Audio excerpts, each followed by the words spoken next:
Okay, നമുക്ക് എങ്ങനെയാണ് text ഇപ്പോൾ അലൈൻ ചെയ്യുന്നതെന്ന് ഗൂഗിൾ ഡോക്സ് എന്ന് വെച്ചിട്ട് ഈ വീഡിയോയിൽ നോക്കാം. ഫസ്റ്റ് നിങ്ങൾക്ക് അലൈൻ ചെയ്യേണ്ട ടെക്സ്റ്റ് എടുക്കുക. അതിനകത്ത് നിന്ന് മൗസ് ഉപയോഗിച്ചിട്ട് ഏതെല്ലാം പാരഗ്രാഫ് അല്ലെങ്കിൽ ഏതെല്ലാം ടെക്സ്റ്റ് അലൈൻ ചെയ്യേണ്ടതെന്ന് വെച്ചാൽ അത് സെലക്ട് ചെയ്യുക. അവിടെ കൊണ്ടുവച്ച് റൈറ്റ് ക്ലിക്ക് ചെയ്ത് ഡ്രാഗ് ചെയ്യുക. അങ്ങനെ സെലക്റ്റായി. ഓക്കെ, ഇപ്പോൾ സെലക്ട് ആയിട്ട് പാരഗ്രാഫിൽ ഇനി നേരെ പോവുക, അലൈനിൻ്റെ അവിടെ നിൽക്കുക. എന്നിട്ട് ജസ്റ്റിഫൈ എന്നുള്ള എന്തൊക്കെയാണ് എല്ലാ ലൈനും കറക്റ്റ് അലൈനായിട്ട് കിട്ടും. സ്ലൈഡ് ബാറിലത്തെ ലൈൻ ആൻഡ് പാരഗ്രാഫ് ടൂൾ ഉപയോഗിച്ചിട്ട് നമുക്ക് ലൈൻ തമ്മിലുള്ള സ്പേസ് കൺട്രോൾ ചെയ്യാനാവും. ഇപ്പോൾ 1.15 1.5 അതിനകത്ത് കണ്ട സ്പേസ് കൂടിയത് ലൈൻ തമ്മിലുള്ള. ഇനി ഈ ഓപ്ഷൻ ഉപയോഗിച്ച് നിങ്ങൾക്ക് എഴുത്തിൻ്റെ സ്റ്റൈൽ മാറ്റാം. ഞാനിപ്പോൾ ടൈംസ് ന്യൂ റോമൻ എന്നാണ് മാറ്റുന്നത്. അത് മുകളിൽ തന്നെ അല്ലെങ്കിൽ അവിടെ കണ്ടിട്ടില്ല നിങ്ങൾക്ക് ഇഷ്ടമുള്ള താഴെയുള്ളയും കുറേ എടുത്ത് വയ്ക്കുക. അതിൽ നിങ്ങൾക്ക് ഇഷ്ടമുള്ള എഴുത്തിൻ്റെ സ്റ്റൈൽ സെലക്ട് ചെയ്യാം. പക്ഷേ സെലക്ട് ആയിരിക്കും കേട്ടോ.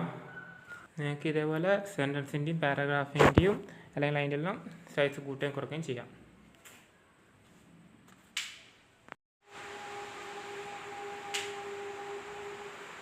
പിന്നെ നിങ്ങൾ എന്തെങ്കിലും ചെയ്യുമ്പം തെറ്റിപ്പോയി എന്ന് വിചാരിച്ചിട്ടുണ്ടെങ്കിൽ ഇപ്പം ഞാനിവിടെ ഹെഡിങ് തീരേക്കുന്നതാണ്. ഇപ്പം എൻ്റെ തെറ്റിപ്പോയി.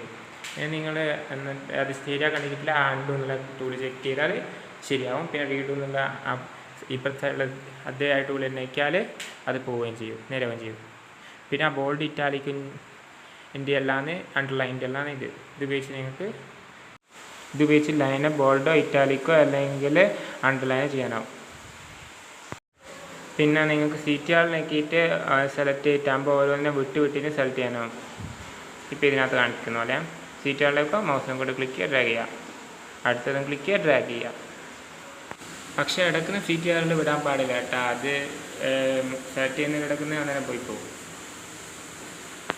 സ്ക്രീനിൽ കാണിക്കുന്ന സെപ്പറേറ്റ് ആക്കണമെങ്കിൽ ഇങ്ങനെ CTRലേക്ക് ക്ലിക്ക് ചെയ്യുക, ഡ്രാഗ് ചെയ്താൽ മൗസിനെ കൊണ്ട് സെലക്ട് ആവും. പിന്നെ അടുത്തത് അതേപോലെ തന്നെ CTR നീക്കിക്കൊണ്ട് തന്നെ ക്ലിക്ക് ചെയ്ത് ഡ്രാഗ് ചെയ്യുക.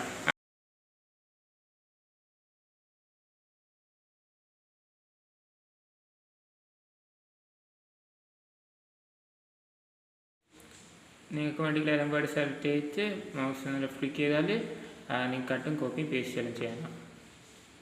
ഇപ്പം ഞാൻ ചെയ്തു തരാം. അല്ലെങ്കിൽ CTR+ X എത്തിയിട്ടാണ് നിങ്ങൾക്ക് കട്ട് ചെയ്യാം.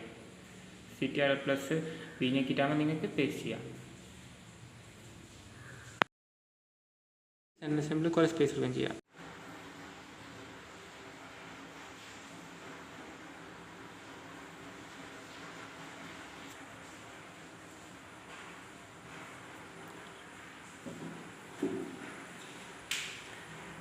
നിങ്ങൾക്ക് നിങ്ങളുടെ വേർഡ്സ് അല്ലെങ്കിൽ സെലക്ട് ചെയ്തിട്ട് സെൻറ്റൻസ് സെലക്ട് ചെയ്തിട്ട് അലൈൻ തന്നെ ആക്കിയിട്ട് റൈറ്റോ ലെഫ്റ്റോ സെൻറ്ററോ എങ്ങനെ വേണമെങ്കിൽ നിങ്ങൾക്ക് അലൈൻ ചെയ്യാം. ഇപ്പോൾ ഞാൻ ഹെഡിങ് ആണ് അലൈൻ ചെയ്യുന്നത്. ഇപ്പോൾ ഹെഡിങ് ആക്കി ഇനി സൈസ് കൂട്ടി നമുക്ക് സൈസും കൂട്ടി ഇനി അതിൽ ഒന്ന് ബോൾഡ് ആക്കുക, അണ്ടർലൈൻ ബോൾഡ് ആക്കുക. എന്നാൽ ഇപ്പം കറക്റ്റ് നല്ല വൃത്തിക്കുള്ള സെൻറ്റൻസ് ആയില്ല, ഒരു ഹെഡിങ് ആയില്ല.